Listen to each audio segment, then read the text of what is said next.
Hello and welcome back to our YouTube channel. उम्मीद करता हूं कि आप सभी फिट एंड फाइन होंगे। तो आज इस वीडियो में हम डिस्कस करने वाले हैं कुछ इंपॉर्टेंट एमसीक्यूज, ठीक है। और स्टार्ट करने से पहले अगर आप हमारे चैनल पे नए हैं तो पहले चैनल को सब्सक्राइब करो, ठीक है। और इस सेशन की मैं आपको इम्पोर्टेंस बता देता हूँ कि इसमें हम डिस्कस करेंगे कंप्यूटर के भी क्वेश्चन और जीके या जीएस के भी कुछ इंपॉर्टेंट क्वेश्चन, और जो बहुत ही इंपॉर्टेंट है जेके एसएसबी के जितने भी आने वाले एग्जाम्स है, चाहे एफडब्ल्यू है, जूनियर असिस्टेंट है, नायब तहसीलदार है, और कोई भी एग्जाम हो, तो ये वीडियो बहुत ही इंपॉर्टेंट रहने वाले हैं, ठीक है। और इसके अलावा शेयर तो ये आप लोगों को करना ही करना है सबसे ज़्यादा। और सबसे जो मेन थिंग है कि इसमें दो सेक्शंस होंगे। फर्स्ट सेक्शन में हम कंप्यूटर के बारे में डिस्कस करेंगे और सेकंड सेक्शन में जीएस एंड जी के बारे में हम डिस्कस करेंगे। तो let's start without further delay, ठीक है। तो वीडियो को अपने दोस्तों के साथ शेयर कर लिया करो, ठीक है। राइट, आ जाओ यहाँ पे।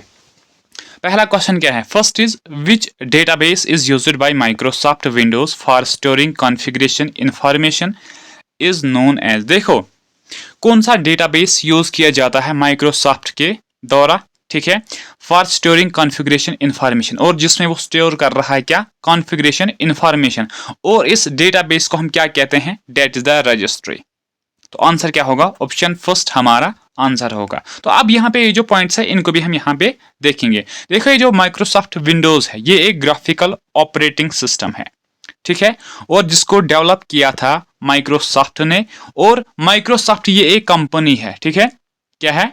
ये एक कंपनी है और जिसको बनाया गया था 1975 में Bill Gates and Paul Allen ji ने इनको बनाया था, ठीक है। तो आंसर क्या होगा? ऑप्शन नंबर फर्स्ट, ठीक है। और ये जो एडिशनल पॉइंट्स है, ठीक है, तो डेट मीन्स पीडीएफ आप लोगों के लिए सबसे ज़्यादा ज़रूरी है। तो आप टेलीग्राम के साथ टेलीग्राम पे हमारे साथ कनेक्ट हो सकते हो, ठीक है। तो वहाँ पे मैं रेगुलर बेस पे ये पीडीएफ वगैरह शेयर कर रहा हूँ आप लोगों के साथ, ठीक है। राइट, आ जाओ नेक्स्ट पे, करो नेक्स्ट क्वेश्चन का आंसर।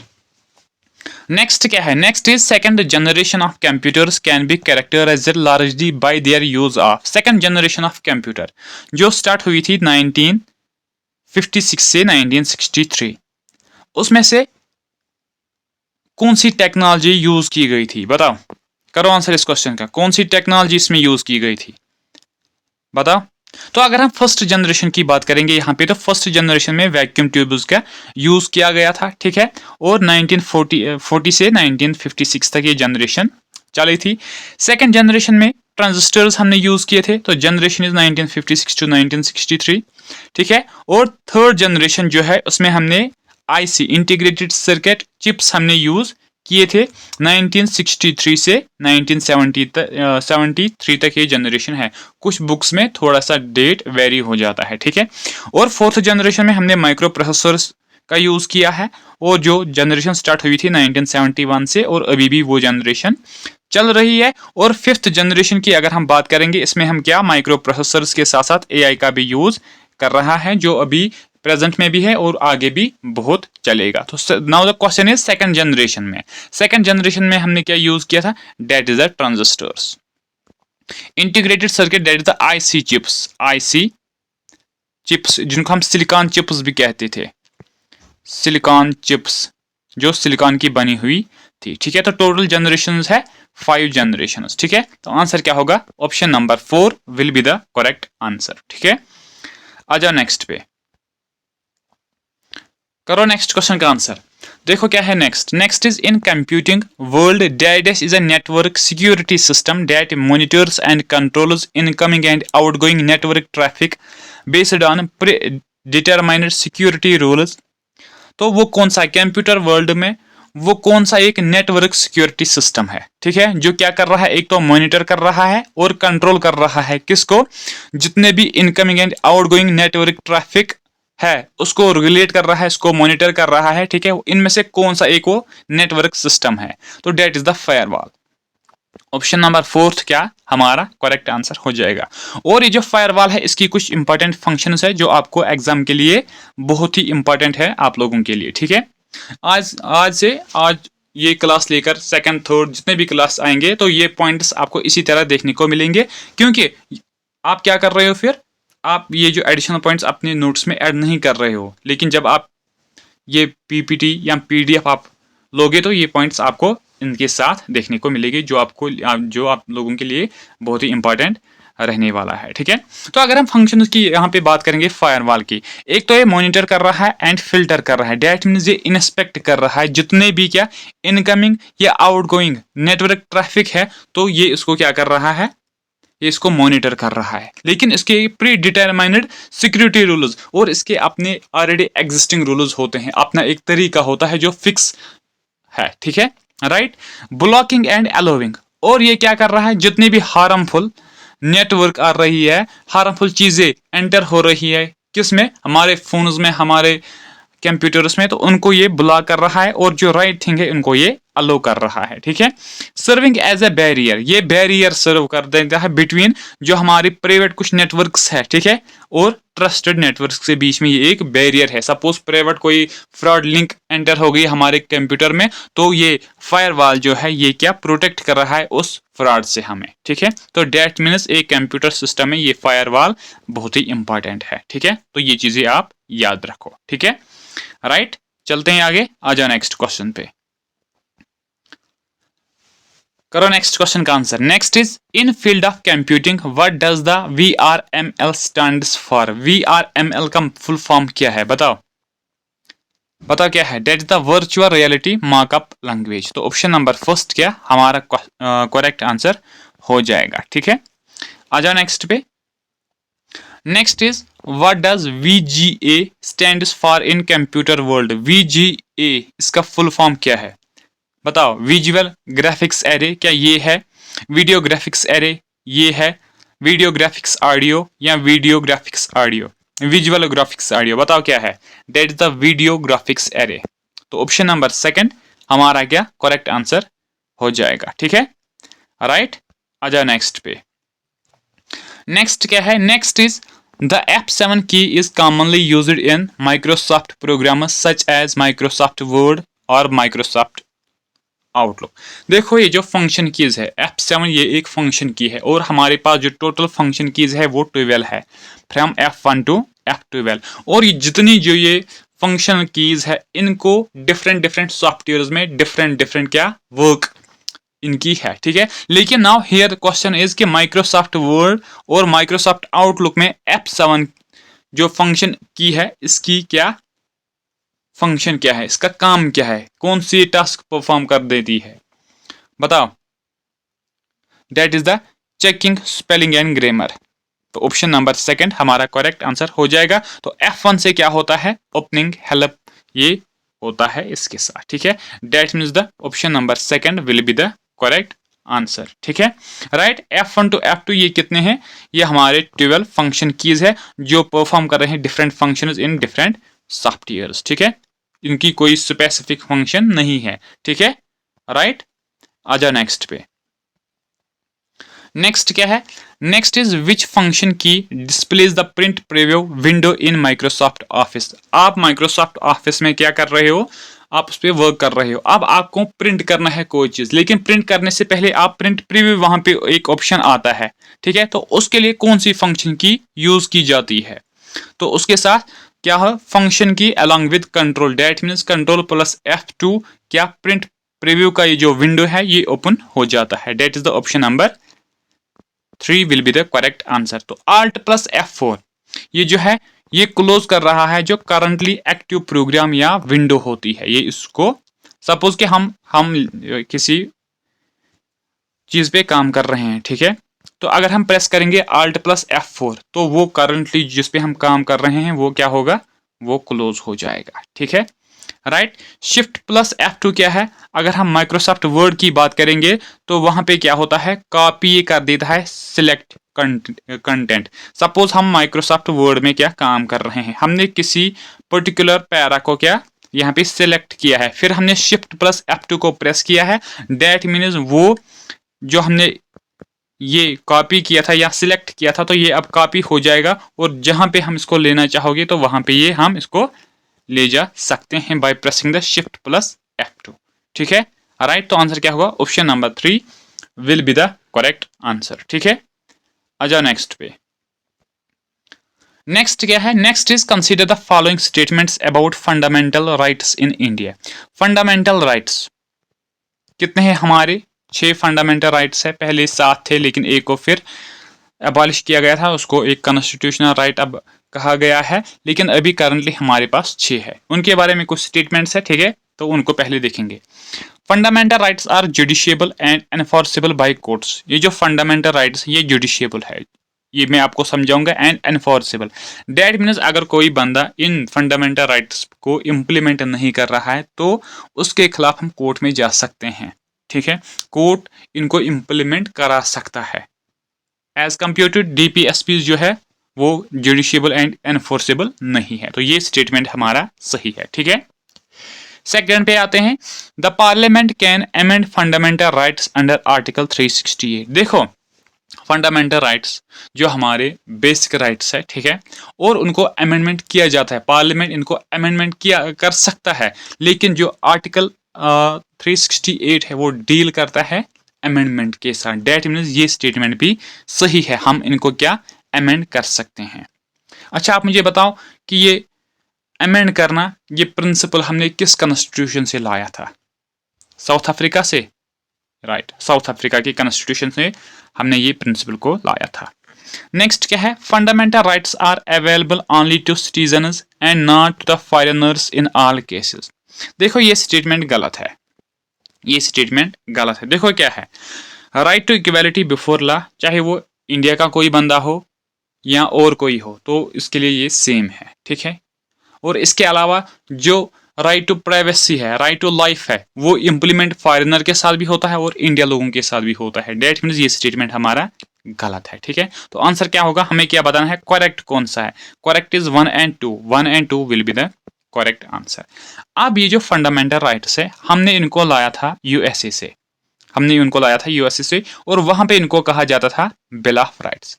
अब हमने यूएसए से लाया है अपने कॉन्स्टिट्यूशन में, तो हमने इनको रखा है पार्ट 3, जो हमारा कॉन्स्टिट्यूशन का पार्ट 3 है वहां पे हमने इनको रखा है, और dealing with the articles 12 to 35, ठीक है। और ये दो चीज़ें मैंने आपके साथ अभी शेयर की है, right to equality before law ये इंडिया लोगों के लिए भी है और फॉरेनर्स के लिए भी है, right to life and personal liberty ये भी इंडियन लोगों के लिए है, ठीक है, और फॉरेन लोगों के लिए भी है, ठीक है, राइट। तो आंसर क्या होगा, only 1 and 2, that is option number first, ठीक है। आ जाओ नेक्स्ट पे। Next is consider the following statements about the great Himalayas, Himadri, greater Himalayas, जो हिमालयाज हमारे यहाँ है, जो यंग फोल्ड माउंटेन्स है, यंग फोल्ड माउंटेन्स है, उसका एक इंपॉर्टेंट रेंज है that is the greater Himalayas, और जिसको हम हिमादरी भी कहते हैं, तो उसके बारे में कुछ स्टेटमेंट्स है हमारे पास। They consist mostly of sedimentary rocks. देखो ये जो हिमालयाज है इनमें मोस्टली सेडिमेंट्री रॉक्स नहीं है, इनमें मेटामॉर्फिक रॉक्स है, डेट मीन्स ये स्टेटमेंट गलत है, ठीक है। They contain some of the highest peaks of the world, ये सच बात है, बहुत सारे हाइस्ट पिक्स यहाँ पे हमें देखने को मिलती है। Suppose mount Everest, mount Everest जिसकी हाइट क्या है 8848.86, वर्ल्ड का हाईएस्ट माउंटेन है, तो ये स्टेटमेंट सही है। नंदा देवी ऐसी है, केटो, गार्डियन एस्टिन ऐसे पिक्स यहाँ पे है। अच्छा केटो की हाइट क्या है 8611, यही है ना, तो इन चीज़ों को याद रखा करो, ठीक है, तो रिपीट हो जाते हैं ये चीज़ें। They form the northern most range of the Himalayan system. देखो हिमालय जो है उसमें 3 रेंजेस है, ठीक है। सबसे जो टॉप पे है डेट द ग्रेटर हिमालय जिसको हिमाद्री भी कहते हैं, उसके नीचे है क्या मिडल हिमालय जिसको हम हिमाचल भी कहते हैं या लेसर हिमालयाज, और इसके अलावा आउटर वाला range that is the Shivaliks. तो यहाँ पे क्वेश्चन क्या है, ग्रेटर हिमालयाज ये क्या है, ये सबसे नॉर्दर्न मोस्ट है, तो ये स्टेटमेंट हमारा सही है, ये स्टेटमेंट भी सही है, डेट इज 2 and 3 ये हमारा करेक्ट आंसर हो जाएगा। और अगर हम लेंथ की बात करेंगे किसका, जो ग्रेटर हिमालयाज है, तो अराउंड 2400 किलोमीटर्स इसकी लेंथ है, और इसकी वर्थ की अगर हम बात करेंगे तो अगर हम यहाँ पे देखेंगे जो वेस्टर्न साइड है वो क्या है, इसकी वर्थ ज़्यादा है as compare to eastern. Arunachal Pradesh में इसकी क्या वर्थ कम है, अगर हम जम्मू एंड कश्मीर POK में देखेंगे तो इसकी वर्थ सबसे ज़्यादा है। तो और हाईएस्ट पीक क्या है, माउंट एवरेस्ट, जो मैंने आपके साथ शेयर किया है, ठीक है, राइट। आ जाओ नेक्स्ट पे। नेक्स्ट क्या है, which of the following is a non renewable source of energy, इनमें से कौन सा एक non renewable source of energy है। नॉन रेन्यूएबल का मतलब क्या है, जो एक बार एग्जॉस्ट हो जाए फिर वो दोबारा नहीं बन सकता, वो दोबारा नहीं बन सकता, वो एनर्जी दोबारा नहीं बन सकती। सपोज कि नेचुरल गैस है, नेचुरल गैस है, कोल है, पेट्रोलियम है, तो ये एग्जांपल्स हैं नॉन रेन्यूएबल की। तो सोलर एनर्जी ये तो रेन्यूएबल है, विंड एनर्जी ये भी रेन्यूएबल है, coal will be the correct answer. और हाइड्रो इलेक्ट्रिसिटी ये भी क्या है, रेन्यूएबल है। कोल की कितने टाइप्स है, 4 टाइप्स है, और इसमें जो सबसे बेस्ट क्वालिटी है that is the anthracite, anthracite. और जो सबसे वर्स्ट क्वालिटी है दैट इज द, बताओ, पीट। और ये जो डिफरेंशिएट हमने किया है ऑन द बेसिस ऑफ किस पे, oxygen, on the basis of oxygen. और इस चीज़ को देख लेना, ठीक है, शायद मेरे जहन में यही है ऑक्सीजन, लेकिन इस चीज़ को आप देख लेना, ठीक है। On the concentration of carbon, sorry oxygen नहीं है, कार्बन है, ठीक है। कार्बन की कंसंट्रेशन को देख के हमने इनको डिवाइड किया है। Anthracite is the best and पीट इज द वर्स्ट, ठीक है, राइट। चलते हैं आगे, आ जाओ नेक्स्ट क्वेश्चन पे, करो नेक्स्ट क्वेश्चन का answer. Next is the permanent settlement zamindari system was introduced in Bengal by. Permanent settlement जिसको हम जमींदारी सिस्टम भी कहते हैं, किसने इसको इंट्रोड्यूस किया था, डेट वाज लॉर्ड कॉर्नवेलिस। और कब किया था, 1973 में। देखो ये सिस्टम था क्या, यहाँ पे समझो, ये सिस्टम इंपॉर्टेंट है, इससे क्वेश्चन बन सकते हैं, ठीक है। देखो ये ब्रिटिश लोग, आप समझो ये ब्रिटिश लोग है, ठीक है, और ये थे पीजेंट्स, या हम कहेंगे सुमाल जमींदार, सुमाल जमींदार। अब टैक्स लेना था, तो ब्रिटिश लोगों ने क्या किया, उन्होंने बीच में एक क्लास बनाया है जिनको हम कहते हैं लैंडलॉर्ड्स या जमींदार, और इनको ड्यूटी रखी गई है कि आप इनसे कलेक्ट क्या करो, रेवेन्यू कलेक्ट करो, और फिर आप वो कंपनी को दे दो, और जो आपकी अपनी ज़मीन है वो टैक्स फ्री रहेगी, वो टैक्स फ्री रहेगी। और ये क्लास है, ये बहुत ही चालाक था। उन्होंने क्या कहा, इन पीजेंट्स को कहा कि आपकी ज़मीन जो है वो आप हमें दे दो। उन्होंने खरीदी, डेट मीन्स ये ज़मींदार जो है इनके पास अब नो लैंड, कोई ज़मीन नहीं रही, ठीक है। डेट मीन्स इसे क्या हुआ कि जब इन लोगों ने इनको ज़मीनें बेची है तो इनको टैक्स नहीं देना था, लेकिन यहाँ पे ये जो स्मॉल स्मॉल पीजेंट्स थे वो अब वो बंदे बन गए जिनके पास कोई ज़मीन ही नहीं थी। डेट मीन्स एक नया क्लास यहाँ पे एमर्ज हुआ, डेट इज़ द कौन सा क्लास, लेबर क्लास, क्योंकि अब इनको काम करना है एज ए लेबर, ठीक है। पीजेंट से ये लेबर में कन्वर्ट हो गई क्योंकि अब इनके पास कोई ज़मीन नहीं रही, ठीक है। तो और ये जो जमींदार एंड लैंडलॉर्ड्स थे तो इनको ड्यूटी दी गई थी कि आप क्या लैंड टैक्स जमा करो। और इससे क्या हुआ कि ये जो पीजेंट्स क्लास है उन्होंने बहुत सारे लोगों ने क्या अपनी ज़मीनें बेच दी है, ठीक है, क्योंकि टैक्स बहुत ज़्यादा था। और इसकी वजह से एक यहाँ पे एक नया क्लास आया है, that is the labour class, ठीक है। तो ये कुछ साइड इफ़ेक्ट्स थे इन जो ब्रिटिश लोगों ने यहाँ पे सिस्टम चलाया था, ठीक है, राइट। आ जा नेक्स्ट पे। Next is when was the Gulmarg declared as wild life sanctuary by department of wild life protection. बताओ कब गुलमर्ग को डिक्लेयर किया गया था wild life sanctuary, that is, बताओ। चलो ये क्वेश्चन मैं आपके लिए रखता हूँ यहाँ पे, आप कमेंट सेक्शन में आंसर कर लेना। और ये जो गुलमर्ग है इसको एंशिएंट टाइम्स कहा जाता था गोरीमर्ग, गोरीमर्ग।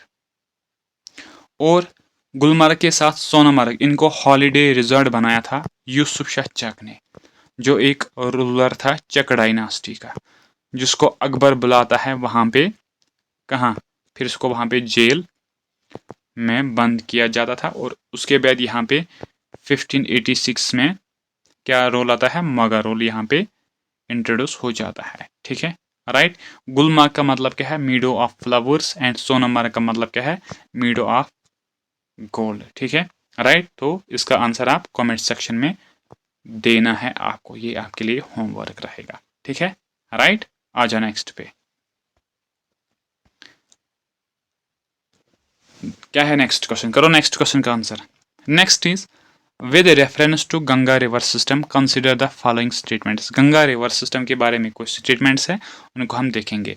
फर्स्ट क्या है, the Bhagirathi and Alaknanda join at Devprayag to form the Ganga. आपने वो 5 प्रयाग्स पढ़े होंगे, ठीक है। तो उनमें से जो 2 मेन रिवर्स है भागीरथी एंड अलकनंदा, ये ज्वाइन होते हैं कहाँ पे, देवप्रयाग में, तो वहीं से बन जाती है गंगा, ठीक है। ये स्टेटमेंट सही है। और गंगा जो है ये लार्जेस्ट रिवर है इंडिया की, और इसकी जो लेंथ है 2525 किलोमीटर्स, ठीक है। Statement first is correct. Second statement क्या है, the Yamuna is the right bank tributary of the Ganga. ये भी सही है। यमुना रिवर जो है, जो यमुनोत्री ग्लेशियर से निकल रही है, ये तो लार्जेस्ट भी है, लेकिन राइट बैंक ट्रिब्यूटरी है ये गंगा की, ठीक है। The Son river is a left bank tributary of the Ganga, ये गलत है। ये भी क्या है, ये एक राइट बैंक है, वन ऑफ द मेजर है, ये राइट बैंक है, डेट मीन्स ये गलत है। और सोन रिवर ये जो निकलती है कहाँ से, Amarkantak, Amarkantak from Michael hills, Michael hills, ठीक है, राइट। तो ये स्टेटमेंट गलत है, तो आंसर क्या होगा, ओनली 1 एंड 2, तो option number A will be the correct answer. और इसके अलावा अमरकंटक से कौन सी एक रिवर फ्लो करती है, that is the Narmada river. लेकिन ये जो नर्मदा रिवर है ये वेस्ट फ्लोइंग रिवर है, सोन इज द, बताओ क्या है, east flowing river. That means ये बे ऑफ बंगाल में ड्रेन कर रही है, सोन रिवर, और नर्मदा अरेबियन सी में, ठीक है, राइट। तो ये जो इंपॉर्टेंट पॉइंट्स हैं इनको आप याद रख लेना, ठीक है, राइट। आ जाओ नेक्स्ट पे। Next is regarding the Indian national Congress INC consider. Indian national Congress के बारे में कुछ स्टेटमेंट्स हैं, ठीक है, तो इनको हम पहले देखेंगे। It was founded in 1885 at Bombay, ये स्टेटमेंट सही है। लेकिन इस स्टेटमेंट से पहले क्या हुआ था कि जो इसकी फर्स्ट मीटिंग जो थी उसको शेड्यूल किया गया था कहाँ पे, पुणे में, लेकिन वहाँ पे फिर कॉलेरा आउटब्रेक हो जाता है, जिसकी वजह से इस मीटिंग को बम्बई में शिफ्ट किया जाता है, और फिर ये जो मीटिंग है गोकुलदास तेजपाल संस्कृत कॉलेज में हेल्ड की जाती है, ठीक है, राइट।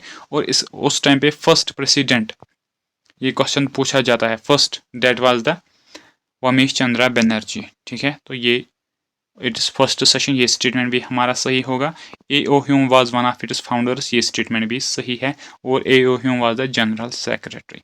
डेट मीन्स ये तीनों स्टेटमेंट्स क्या है, ये स्टेटमेंट्स करेक्ट है, both option number D 1, 2 and 3 is the correct answer, ठीक है, राइट। इसके अलावा जो first 4 sessions of the Congress है उनको याद रख लेना, ठीक है, उनको देखना, वो याद रख लेना, वो उनके बारे में क्वेश्चन पूछा जाता है। और एक क्वेश्चन पूछा जाता है कि गांधी जी ने और सरोजिनी नायडू ने और किसके बारे में पूछा था, एनी बेसेंट के सेशन पूछे जाते हैं। 1929 का सेशन, 1931 का सेशन, 1939 का सेशन, ये सेशन याद रख लेना, इनको एक बार देख लेना, इनके बारे में क्वेश्चन पूछे जाते हैं, ठीक है, राइट। आ जाओ नेक्स्ट पे। Next is with reference to the president of India consider. President of India, जो एक president is the highest post, ठीक है, उसके बारे में कुछ स्टेटमेंट्स हैं, तो उनको हम पहले देखेंगे। The president is the supreme commander of the defence forces of India. आपने देखा होगा जब रिपब्लिक डे होता है, जो इंडिया की एयर फोर्सेज के जो सीनियर ऑफिसर्स होते हैं वो क्या सलामी देते हैं प्रेसिडेंट को, ठीक है। That means president is the head of defence forces, तो ये स्टेटमेंट सही है। नेक्स्ट पे चलते हैं। The president is elected by N electoral college consisting of elected members of both houses of parliament only. ये स्टेटमेंट गलत है, ये स्टेटमेंट गलत है। देखो जो प्रेसिडेंट का इलेक्शन होता है, इसमें तो एक तो ये पार्लियामेंट के इलेक्टेड मेंबर्स होते ही होते हैं, इसके अलावा जितने भी स्टेट लेजिस्लेटिव असेंबलीज हैं उनके जो इलेक्टेड मेंबर्स हैं वो भी होते हैं, और उसके साथ जो 2 यूटीज़ है दिल्ली एंड पुडुचेरी, उनकी जो लेजिस्लेटिव असेंबली है वहाँ उनके भी मेंबर्स इसमें पार्टिसिपेट कर रहे हैं। डेट मीन्स ये स्टेटमेंट गलत है, ठीक है। थर्ड पे आते हैं, the president can be impeached for violation of the constitution. देखो अगर प्रेसिडेंट ने वायलेट किया है कॉन्स्टिट्यूशन को तो उसको भी उसके अगेंस्ट इम्पीचमेंट किया जाता है, ठीक है। तो ये स्टेटमेंट भी सही है उसको हटाने के लिए, ठीक है। तो that means first and 3 will be correct answer. Option number B 1 and 3 हमारा क्या होगा, करेक्ट आंसर रहेगा। ठीक है, तो यहाँ पे ये दो आर्टिकल्स, एक दो है आर्टिकल 52 कि हमें यहाँ पे क्या प्रेसिडेंट होना चाहिए, आर्टिकल 54 एंड 55 इलेक्शन प्रोसेस जो प्रेसिडेंट की है वो इसमें लिखी गई है, और 61 इम्पीचमेंट की बात आर्टिकल 61 में कही गई है। तो ये चीज़ें आप याद रख लेना। ठीक है, राइट। आ जाओ नेक्स्ट पे। Next is consider the following statements regarding the Indus river system. Indus river system के रिगार्डिंग यहाँ पे कुछ क्या चीज़ें हैं, कुछ स्टेटमेंट्स हैं, तो आप उनको देखेंगे और फिर आंसर करेंगे। The Indus river originates near lake Mansarovar in Tibet. ये जो इंडस रिवर है, इसको सिंधु रिवर भी कहा जाता है, ये कहाँ से ऑरिजिनेट होता है? लेक मानसरोवर के पास और तिब्बत में, फ्रॉम द बुखारछू ग्लेशियर और कैलाश रेंज से ये निकलता है। तो ये स्टेटमेंट सही है। ठीक है, Sutlej is the only tributary of the Indus that originates in India. बताओ ये स्टेटमेंट सही है या गलत? ये स्टेटमेंट बिल्कुल गलत है। स्टेटमेंट क्या कह रहा है कि सतलुज जो रिवर है ये इंडस की वाहिद वो एक ट्रिब्यूटरी है जो इंडिया में ऑरिजिनेट होती है। ये स्टेटमेंट गलत है। देखो जहलम भी, चिनाब भी, ये क्या यहीं पे इंडिया में ऑरिजिनेट होती है। थर्ड क्या है? Jhelum, Chenab, Ravi, Beas are important tributaries of the Indus. ये स्टेटमेंट भी सही है। That means first and three, first and three, option number A हमारा क्या करेक्ट आंसर हो जाएगा। तो अब ये जो इंडस रिवर है इसकी जो लेंथ है वो है अराउंड 2800। बहुत सारे सोर्सेज में अलग अलग है, लेकिन जो अथेंटिक है वो यही है। ठीक है, और ये एंटर हो तिब्बत में ये क्या ऑरिजिनेट होता है, लेकिन इंडिया में ये एंटर होता है कहाँ पे? देमचुक, जो कारगिल डिस्ट्रिक्ट में एक प्लेस पड़ता है, तो वहाँ से ये एंटर होता है इंडिया में, और फिर वहाँ से ये फ्लो हो जाता है ट्रांस हिमालयन के दो माउंटेन रेंजेस के बीच में, लद्दाख एंड जंस्कर। ये इंपॉर्टेंट है, इसको याद रख लेना। और फिर ये अरेबियन सी में क्या खुद को ड्रेन कर रहा है। ठीक है, राइट। आ जाए नेक्स्ट पे। नेक्स्ट क्या है? Consider the following statements about the home rule movement. Home rule movement जिसको स्टार्ट किया गया था 1960 में बाल गंगाधर तिलक एंड अनी बेसेंट जी ने, तो उसके बारे में कुछ स्टेटमेंट्स हैं, उनको हम देखेंगे। अनी बेसेंट एंड बाल Gangadhar Tilak wire it's main leaders. सही है, बिल्कुल सही है। और इसके बाद 1916 में जब ये स्टार्ट की गई थी, 1917 में इसको प्रेसिडेंट ऑफ आईएनसी बनाया गया था अनी बेसेंट जी को। ये कहाँ से? ये आयरलैंड से आई हुई लेडी थी। ठीक है, ये चीज़ें याद रखो। It demanded self government within the British Empire. उन्होंने डिमांड किया था कि हमें क्या सेल्फ गवर्नमेंट चाहिए। ये स्टेटमेंट भी सही है। It started after the Jallianwala Bagh massacre which, और ये जो मूवमेंट है ये स्टार्ट हुई थी जलियांवाला बाग मैसेकर के बाद। ये स्टेटमेंट गलत है। ठीक है, which are the following is are correct. अब हमें करेक्ट बताना है, लेकिन जो ये मूवमेंट थी इसको जलियांवाला बाग के साथ कोई लेना देना नहीं था। तो first and second will be the correct answer. और ये जो जलियांवाला बाग मैसेकर ये हुआ था 13 अप्रैल 1919, जब जनरल डायर ने क्या ऑर्डर दिया था कि गोली चलाने के लिए, तो वहाँ पे बहुत सारे इंडिया के लोग शहीद हो गए थे। और वहाँ पे एक बंदा था उधम सिंह, जिसने ये कसम ली थी कि जब तक मैं इस जनरल डायर को मारूँ ना तो मुझे चैन नहीं मिलेगा। तो फाइनली 1940 में उसने लंदन में उस जनरल डायर को क्या शॉट किया था। ठीक है, राइट। आ जाओ नेक्स्ट पे। नेक्स्ट क्या है? करो नेक्स्ट क्वेश्चन का answer. Next is which among the following pairs is not correctly matched. इनमें से कौन सा एक पेयर करेक्टली मैच नहीं है? करो। First is Ramnagar wild life century. Ramnagar wild life century कहाँ पे हमें देखने को मिलती है? जम्मू में। ये स्टेटमेंट सही है। राजपर्यन वाइल्ड लाइफ सेंचुरी जिसको हम डकसुम वाइल्ड लाइफ सेंचुरी भी बोलते हैं, डकसुम वाइल्ड लाइफ सेंचुरी कहाँ ये है? ये अनंतनाग है। ये भी सही है। हिरिपोरा वाइल्ड लाइफ सेंचुरी ये डोडा में है, बताओ। ये भी डोडा में है ना? नहीं, गलत, ये नहीं डोडा में नहीं, ये शुपैन में है। आपका रेस्पॉन्स चेक कर रहा था, शुपैन में है। ठीक है, जसरोटा वाइल्ड लाइफ सेंचुरी ये कठुआ में हमें देखने को मिलती है। तो option number 3 is not correctly matched. तो ये हमारा आंसर हो जाएगा। आ जाओ नेक्स्ट पे। Next is consider the following statements about the black soil. Black soil जिसको हम क्ले सॉइल भी कहते हैं, क्ले सॉइल जिसका हाई मॉइस्चर रिटेंशन पावर होता है, और जब इसमें पानी ड्राई हो जाता है तो इसमें क्रैक्स आ जाते हैं। ठीक है, ये क्वेश्चन पूछे जाते हैं। ठीक है, तो इसके बारे में कुछ स्टेटमेंट्स हैं, उनको हम देखेंगे। First is they are also known as regur soil, इनको रेगुर सॉइल्स कहा जाता है। सही है या गलत? ये स्टेटमेंट सही है। They are ideal for the cultivation of cotton, cotton soil इसको कहा जाता है और सबसे ज़्यादा इसमें कॉटन बन जाता है। They are mainly found in the Himalayan region, बताओ सही है या गलत? ये स्टेटमेंट गलत है। हिमालयाज में ब्लैक सॉइल नहीं देखने को मिलती है। ठीक है, तो ये जो ब्लैक सॉइल है ये हमें कहाँ पे देखने को मिलते हैं? Mainly Maharashtra, that's in the peninsular plateau के एरियाज में हमें ये देखने को मिलती है। अब हमें बताना है करेक्ट कौन सा है। करेक्ट इज ओनली 1 एंड 2, तो ऑप्शन नंबर ए हमारा क्या करेक्ट आंसर हो जाएगा। और इंडिया की मोस्ट फर्टाइल सॉइल कौन सी है? That is the alluvial soil, और ये स्प्रेड भी है इंडिया के मोस्ट प्लेस पे, मोस्ट एरियाज पे। 40%, अराउंड 42% के जो एरिया है वो अंडर है एलुवियल सॉइल। और ये जो एलुवियल सॉइल है इसके 2 टाइप्स है, खादर एंड भांगर, और इनमें से जो सबसे ज़्यादा फर्टाइल है डेट इज द खादर। ठीक है, Khadar is the new alluvial and Bhangar is the old alluvial. ठीक है, और इसके बाद यहाँ पे रेड सॉइल भी देखने को हमें मिलती है, लैटरेट सॉइल भी है। ठीक है, राइट। आ जा नेक्स्ट पे।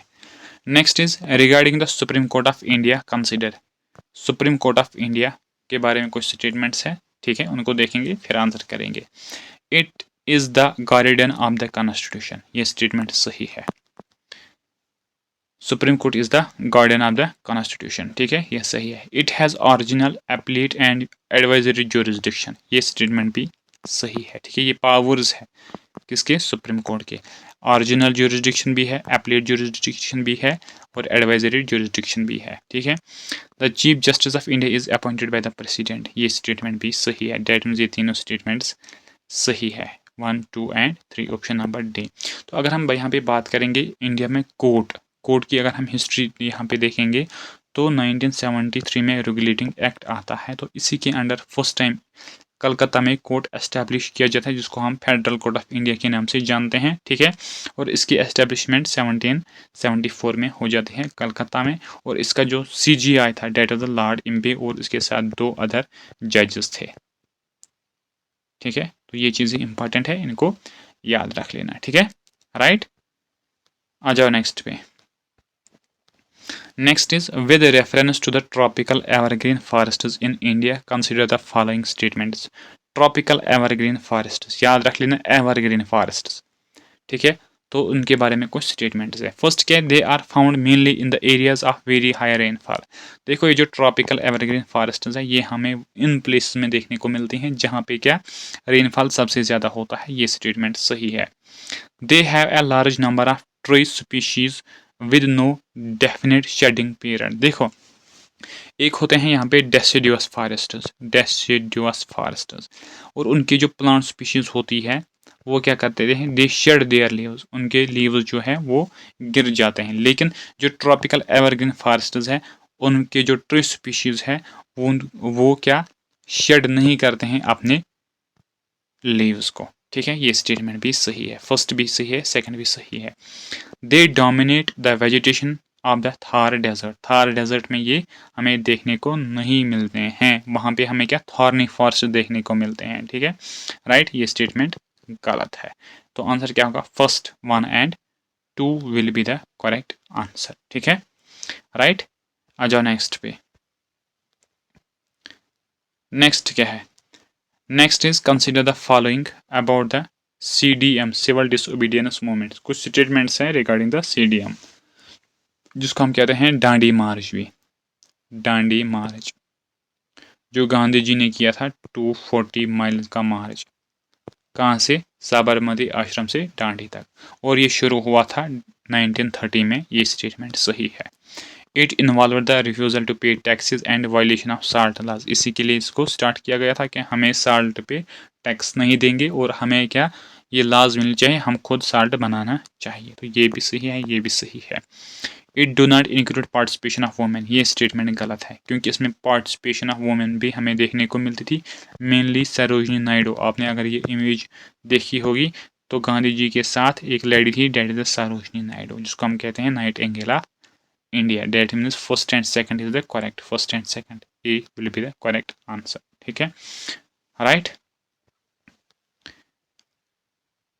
तो friends, this was all about today's class. I hope first of all अगर आप हमारे चैनल पे नए हैं तो चैनल को सब्सक्राइब करो और वीडियोस अपने दोस्तों के साथ शेयर करो। Thank you so much. Have a great day.